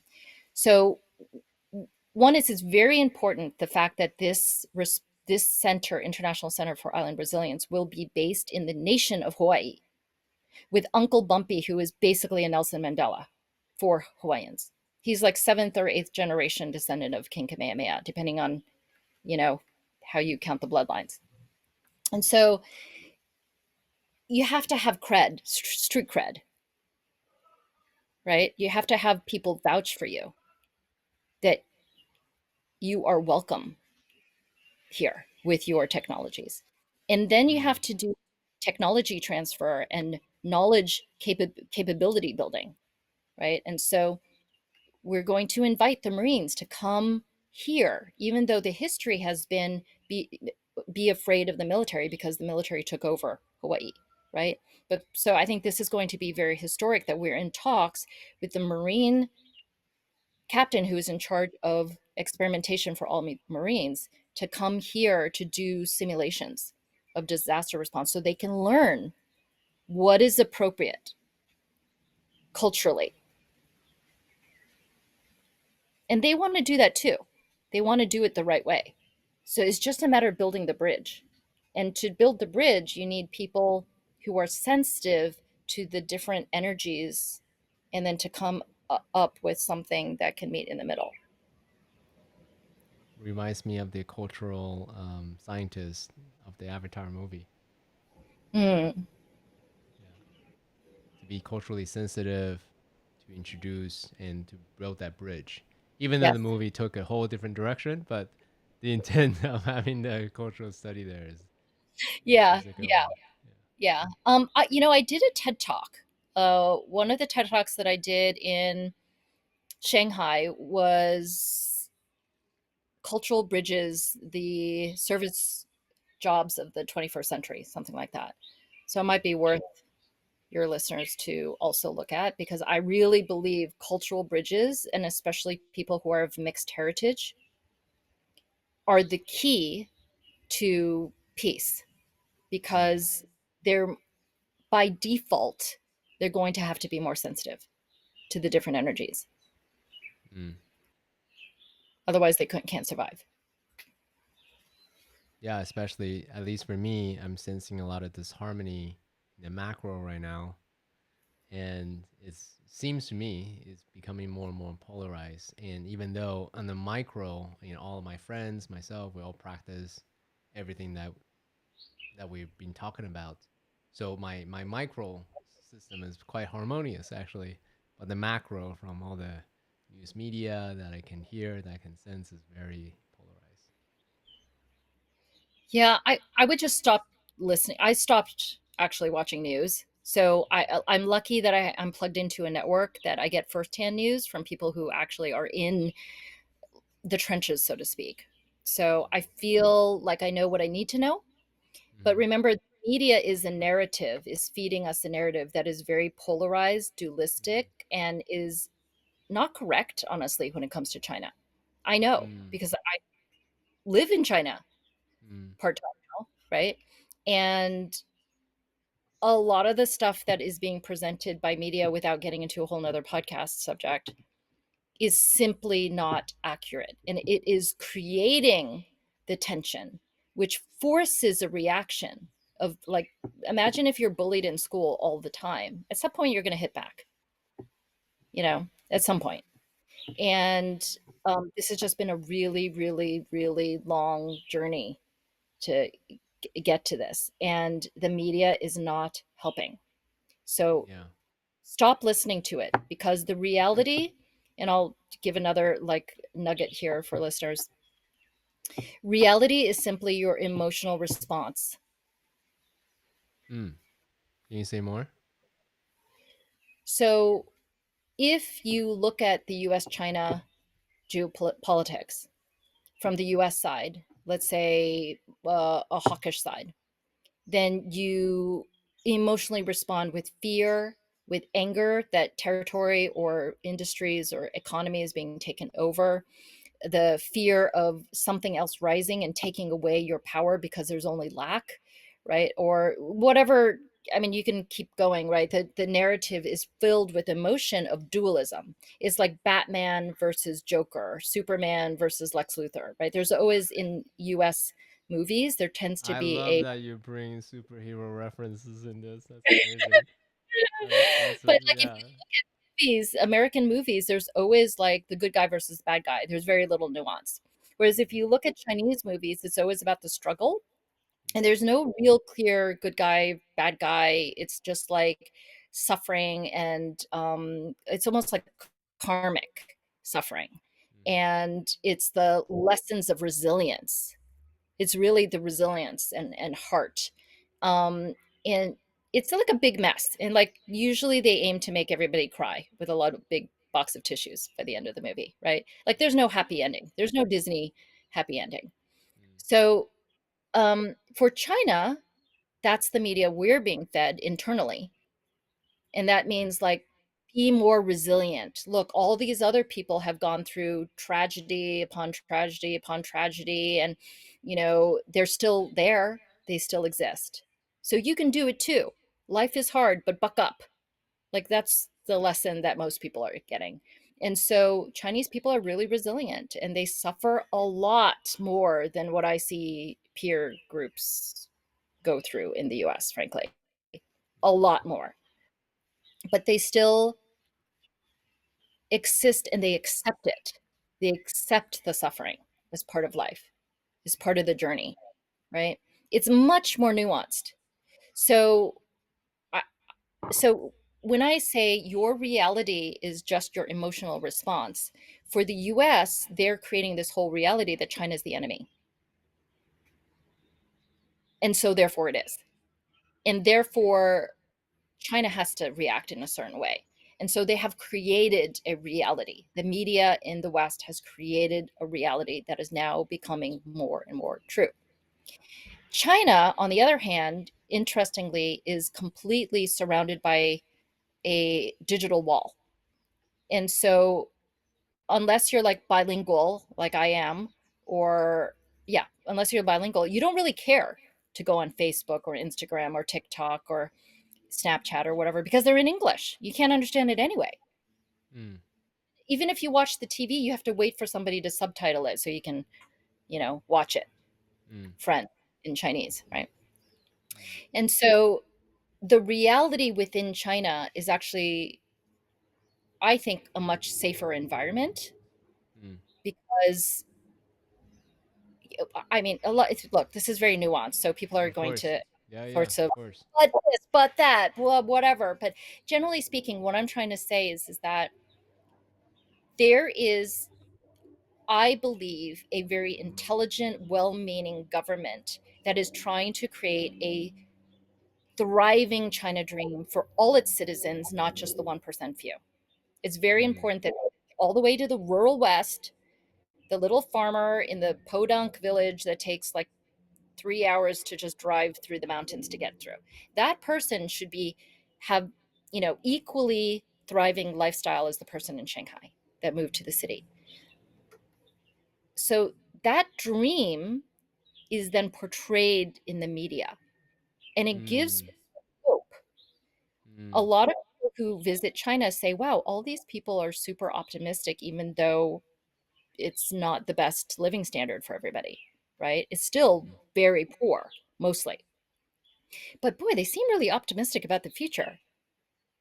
Why is that? Well, because every single day has been a better day and we celebrate the improvements in the media. If you look at Mm. the papers, a lot of people say, oh, it's propaganda because it's like all good. There's a good reason why it's all good news. It's because it gives people a good feeling of progress and hope that they themselves the next day and their children in the next generation will have a better future. In the US, a lot of people I know quote all the time, oh, this is the first generation that they're not expected to live as long as their parents. There's so much pessimism, right? So there's a lot of nuance to this. And yes, you could say, oh, there's a lot of mental illness issues, in China, et cetera, and blah, blah, blah, blah. But look, I'm just trying to make a point that your reality is governed by your emotional response, and you are in charge of your emotions. And so if people can just understand that, then they will shift their emotional reaction, the way that they observe a particular scenario, and then they will act differently, and the other person will act differently too. And that is true of the story that I first started with, which is my mom, right? I changed my emotional reaction to my quote unquote past. and I chose to view her with compassion. And now we have a different relationship because my emotional response to her has changed. And therefore, she could feel that energy. It's safe. So now she acts in a way that is safe. 1,000%, Peggy. I mean, a big part of, I mean, everything you say, I'm definitely in alignment with. A big part of what Noble Warrior, I mean, I'm a nerd, and when it comes to neutralizing our negative self talks, reinforcing positive ones, to me, what that means is just how do we engineer our narratives that empowers us and let go of the ones that we don't, and using very engineering speak about that, so we can look at it from a very micro point of view, like how do I relate to myself, how do I relate to my friends, what do my friends mean to me, how do I relate to my company that I built, what does that mean to my community, society, humanity as a whole, nation, all those things, right? It's just different fractal, but in my opinion, just these are different narratives. How do I and how do we um, find harmony in the narratives that we pick and choose that works for us? And I love, how we started this conversation. And we're gonna end with this conversation. Is this ultimately you are the creator of your life, and how do we get there? We talked about the micro, the personal, right? The energy, harmony, and everything, and then the tornado leadership. And then we talked a little bit more macro of companies and society, nations. We cover a lot. Thank you so We much.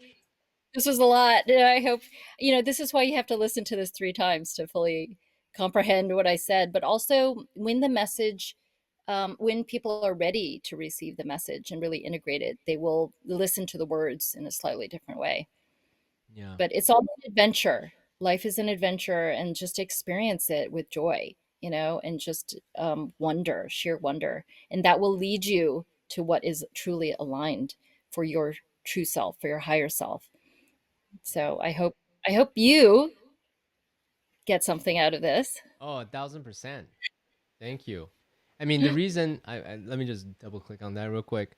The reason I want to talk to people who are householder but who are also have a deep spiritual practices, plant medicine, whatever the thing is so that we can navigate in the space of the material and the spiritual.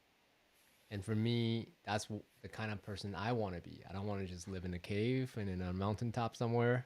I want to be with the people and actually doing something about the environment, the macro that I see. And this is my best way to contribute. And if people resonate with this, with the likes of Peggy, fantastic, great.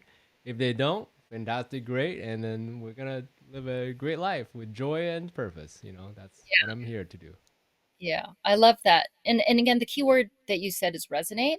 So everything that somebody says, I learned this lesson fairly early on because I used to take criticism really like to the heart, like literally a dagger to my heart. And then I realized, look, not everything somebody says is aligned with me or resonates with me. And so I can use my discernment to choose to integrate that into my practice or not. And so that is the free will that we have, even with his podcast, is like not everything I'm going to say resonates with everybody, and that is okay. It's okay. But I hope a lot of it does. Absolutely. It does for me. Peggy, is there anything I should have asked that I just totally forgot? You want to bring it in? Oh, I mean, there's so much that we could have talked about, of course, but I think this was a lot. I'd be surprised if anybody actually listened to this in one entire fell swoop, one sitting. But I think like just have the belief that there are people that you can find or within yourself the ability to energetically be more yourself. Like this is the most important practice that I have is to view everything as energy. And so there's a lot of resources out there. I hope people go out and find them. I think a lot of people that you are probably interviewing are energetic healers like me. There's, people that will resonate and people who won't resonate. So choose who you work with very carefully, but please do it. Please work on yourself. Please work on your energy. Please work on strengthening your energy shield. Please work on shining your energetic light. Please work on building up your energy. Please work on being your true colors of your energy. So with that, thank you so much, CK. This was Peggy, I just amazing. really acknowledge you for being who you are, from the dedication, from the work, from the mastery. We cover a lot of bases. I love the fact that you're able to zoom in on the micro and zoom on the macro with such articulation. You even brought in some superhero references. I just Thank, love our conversation. Thank you so much for being here on Noble Warrior. thanks, CK. All Bye right. from Hawaii.